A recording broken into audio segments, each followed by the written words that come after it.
Queridos feligreses, una vez más estamos con ustedes y en este momento queremos invitarlos a compartir una reflexión acerca de dos virtudes, la misericordia y el perdón, o el perdón y la misericordia. Son dos virtudes, pero la una no se puede dar sin la otra. Entre estas dos virtudes existe la misma diferencia que conocemos entre la causa y el efecto. No se puede dar un efecto sin una causa. Y en nuestro caso concreto, el perdón es el efecto de la misericordia. Estamos diciendo, donde no hay misericordia, es imposible que exista el perdón.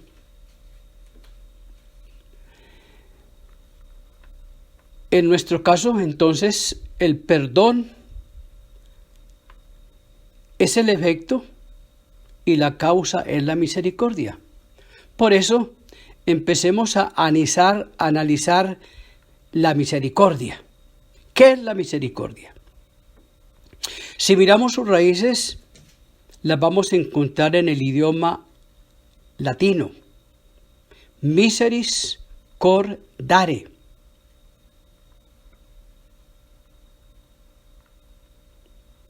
Tener compasión con las miserias. Y las miserias pueden ser de orden material o de orden espiritual.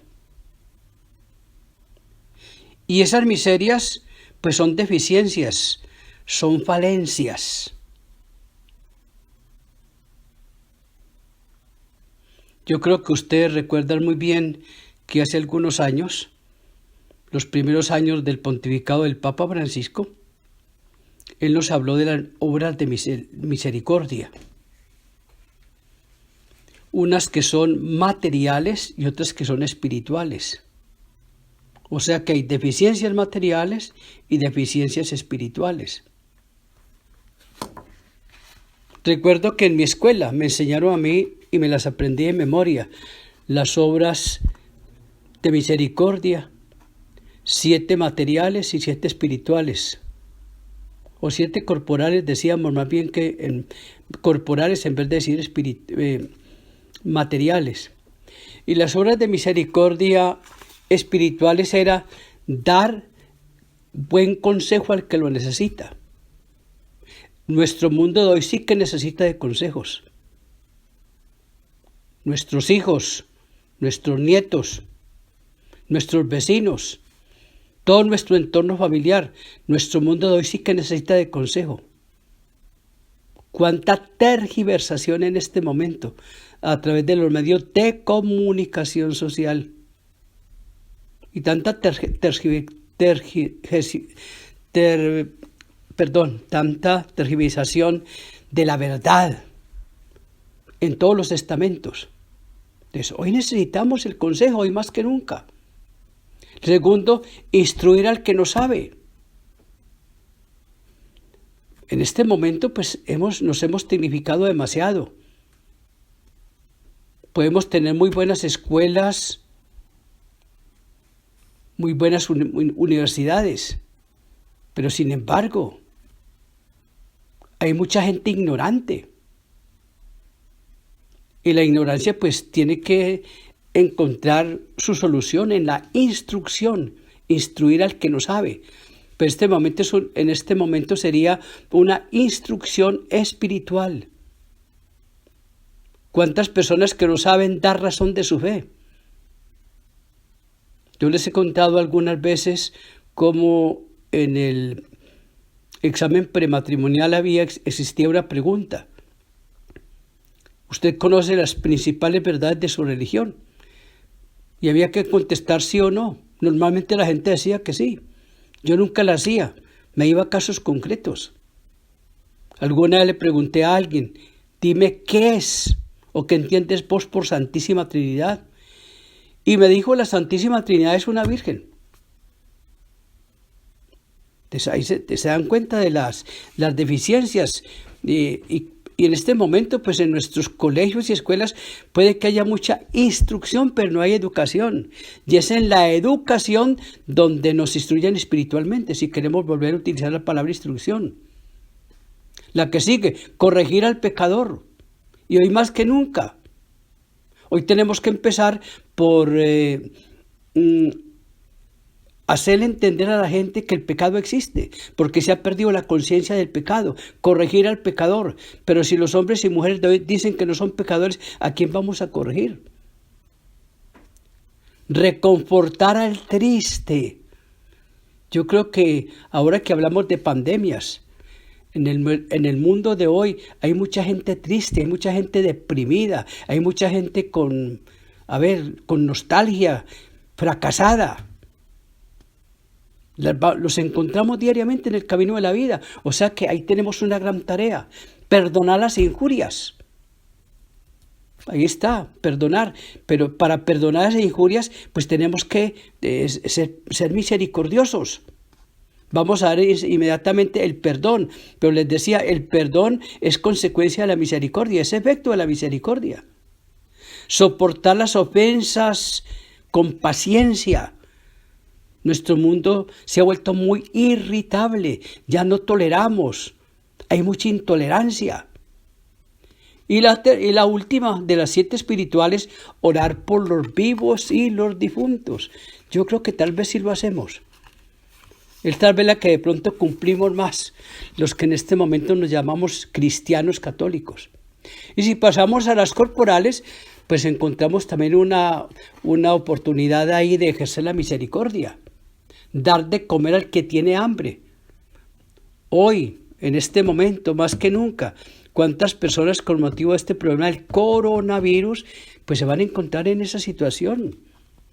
Tenemos que ser solidarios, tenemos que vivir la solidaridad. Este es un momento preciso, este es un momento puntual. Que esto no se quede escrito. Dar de comer al hambriento, dar de beber al sediento, va en la misma línea. Vestir al desnudo, es decir, nuestro mundo, y si miramos a eso, lo que llamamos el tercer mundo, está muy necesitado.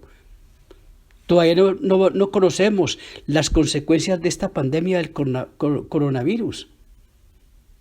Ahí vamos a tener un campo abierto para cumplir, para vivir estas horas de misericordia corporales o materiales. Alojar al que no tiene dónde vivir. Es otro problema de nuestro mundo actual, con esta economía que llaman, con economía como tan liberal, este capitalismo tan absurdo. Visitar a los enfermos. Hay que alabar a algunas personas que sí lo hacen, un grupo de personas, las encontramos en todas las comunidades, gracias a Dios, pero tantos enfermos que no tienen quien los visite. Visitar a los presos. Bueno, es un apostolado que sí parece que funciona. Y ojalá que muchas personas nos comprometiéramos en este apostolado. Es duro ese apostolado. Yo fui capellán de una cárcel, es duro, pero más mérito tiene. Y por último dice, sepultar a los difuntos. O sea que son unas oportunidades para uno vivir la misericordia. La misericordia no es algo, no es una palabra que bonita, no, es una virtud que la tenemos que practicar. Bueno, eso nos dice la misericordia. Y ahora pasamos, pues entonces seguir un momentico a lo del perdón. El perdón. Es bien difícil perdonar, pero no es imposible. Por ahí me encontré yo una frase acerca del perdón. Dice, ¿quieres ser feliz un momento? Véngate. ¿Quieres ser feliz siempre? Perdona. O sea que sí, la venganza nos da una felicidad pasajera. Inclusive, lo he comentado muchas veces, hay una canción que dice, qué bonita es la venganza cuando Dios nos la concede. Eso es blasfemo. Dios no nos puede conceder la venganza. Dios es perdón. Recordémosla. ¿Quieres ser feliz un momento? Véngate. ¿Quieres ser feliz para siempre, para toda tu vida? Perdona. Y tenemos que vivir perdonando. Mientras vivamos en comunidad, tenemos que aceptar al otro, a la otra como es. Todos los momentos de nuestra vida, nosotros vivimos ante la posibilidad de vivir el perdón, porque continuamente estamos viviendo la oportunidad o la posibilidad de que el otro nos ofenda, la otra nos ofenda. Y si queremos hablar de el perdón, pues yo creo que tenemos que irnos al Evangelio de San Mateo, donde el Señor nos da una gran lección con su predicación y sobre todo con su vida. Recordemos aquel episodio al pie de la cruz en el Calvario, la actitud del Señor viendo a sus agresores. Él había podido muy bien decir con su poder que se abriera la tierra y se los tragara, que lloviera fuego del cielo. Pero ¿cuál fue la actitud de él? Fue la actitud de la misericordia, la actitud del perdón. Lo recordamos cada año y lo recordamos en mi época, en mis albores sacerdotales, cuando predicábamos las 7 palabras. La primera de todas era: perdónales, no saben lo que hacen. Pero es San Mateo en su Evangelio. Mateo no podía olvidar unas palabras de Jesús recogidas por un evangelio anterior al suyo. No eran fáciles de entender, pero reflejaban lo que había en el corazón de Jesús. Aunque hayan pasado 20 siglos, sus seguidores no hemos de rebajar su contenido.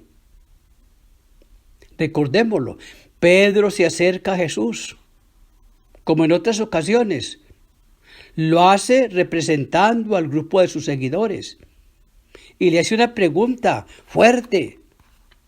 Si mi hermano me ofende, ¿cuántas veces le tengo que perdonar? ¿Hasta 7 veces? Su pregunta no es mezquina, sino enormemente generosa. ¿Hasta 7 veces? Le ha escuchado a Jesús sus parábolas sobre la misericordia de Dios. Conoce su capacidad de comprender, disculpar y perdonar. También Él está dispuesto a perdonar a Pedro. Por eso le dice, muchas veces. Pero ¿no habrá un límite? Es lo que pregunta Pedro. ¿No habrá un límite para el perdón? Y la respuesta de Jesús es contundente. No te digo 7 veces, sino hasta 70 veces 7. Has de perdonar siempre, en todo momento, de una manera incondicional. El perdón también es consecuencia del amor. Donde hay un verdadero amor, el amor también tiene que ser incondicional. Y si el amor es incondicional, pues tenemos que perdonar de una manera incondicional. Lo he dicho muchas veces. ¿Cómo serían de distintos nuestros matrimonios si en ellos se viviera el amor incondicional? No tendríamos que estar lamentando esa plaga de divorcios y de separaciones. Porque en el amor incondicional se tiene que perdonar también de una manera incondicional. A lo largo de los siglos se ha querido rebajar de muchas maneras lo dicho por Jesús. Perdonar siempre, dicen algunos, es perjudicial. Da alicientes al ofensor. Hay que exigirle primero arrepentimiento, es decir, ponemos condiciones para el perdón. Todo esto parece muy razonable, esas objeciones, pero oculta y desfigura lo que pensaba y vivía Jesús. Por lo tanto, hay que volver a Él, a Jesús. En su iglesia hoy hacen falta hombres y mujeres que estén dispuestos a perdonar como Él, introduciendo entre nosotros su gesto de perdón en toda su gratuidad y su grandeza. Amados feligreses, yo los invito para que en esta Cuaresma pensemos acerca de estas dos virtudes, la misericordia y el perdón, teniendo en cuenta que si no hay misericordia, no hay perdón. La misericordia es una virtud esencial en la vida cristiana. Los cristianos, si queremos reflejar a Jesús y tenemos la obligación de reflejar a Jesús, tenemos que ser misericordiosos. Y la misericordia también es una consecuencia del amor. Para uno ser misericordioso, tiene que vivir el amor. Y el amor, como decíamos ahora, tiene que ser incondicional. O sea que ahí viene como una cadena. Primero el amor para que haya misericordia. Y si hay misericordia, pues habrá perdón. Esa es nuestra vida cristiana. La Cuaresma es una oportunidad para que nosotros reflexionemos cómo estamos viviendo nuestra vida cristiana. Si no queremos ser cristianos de nombre, tenemos que asemejarnos, tenemos que vivir como vivió el Señor, como vivió Jesús. En todo cristiano se tiene que reflejar esa experiencia pascual, que se vea en nosotros, no a esa persona que conocemos, sino que en todos nosotros siempre estemos reflejando la presencia de ese Jesús que vino a salvarnos, que vino a morir por nosotros. Qué bueno y qué distinto sería nuestro mundo si todos los que se encontraran con nosotros en el camino de nuestra vida pudieran ver la experiencia de San Pablo y que se pudiera decir de todos y cada uno de nosotros: no soy yo quien vivo, es Cristo quien vive en mí. El día que Cristo viva en ti y en mí, el mundo va a volver a recobrar la misericordia y el perdón.